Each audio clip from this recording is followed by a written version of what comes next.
Boa noite, professor. Sou o aluno Davi Nunes Barcelos. Estarei resolvendo o exercício 27 do capítulo 6.1, em que ele diz assim: esboce a região delimitada pelas curvas indicadas e encontre a sua área. Bom, as curvas que ele deu foi y igual a 1 sobre x, y igual a x e y igual a 1 quarto de x. Todas elas considerando x maior do que zero. E foi por isso que eu fiz apenas o primeiro quadrante. Bom, a primeira etapa foi fazer um pequeno esboço, está aqui representado, e o segundo passo foi calcular os pontos de interseção entre a área indicada, que é essa área aqui.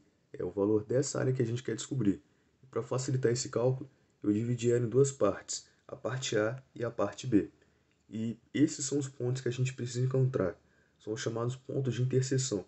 Eles são extremamente necessários para a gente poder descobrir qual o valor dessa área aqui representada.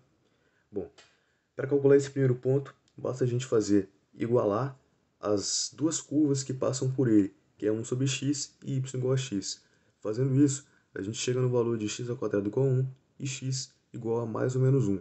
Porém, mais uma vez, como ele pediu os valores positivos de x, a gente só considera o mais 1.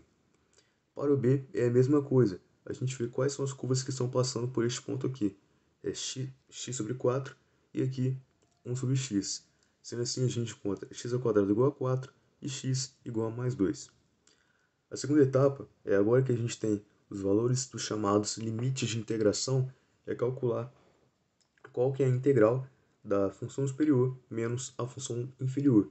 O que significa que, por exemplo, para o lado A, a gente tem a função superior, aqui representada pelo x, menos a função inferior, representada pelo x sobre 4, que foi o que eu fiz aqui, com os limites de integração de 0 até 1. A mesma coisa vale para o B.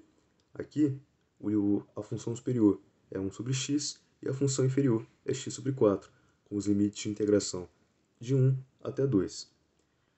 Bom, a terceira etapa é a gente dividir aqui a integral para cada uma dessas partes e lembrar do teorema fundamental do cálculo, que diz que a integral de f de x de a até b é igual à antiderivada de f em b menos a antiderivada de f em a.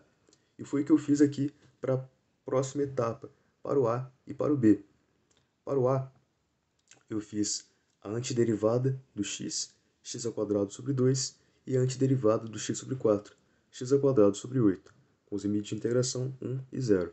Para o b, a mesma coisa, o ln de x para 1 sobre x e o x² sobre 8 para o x sobre 4.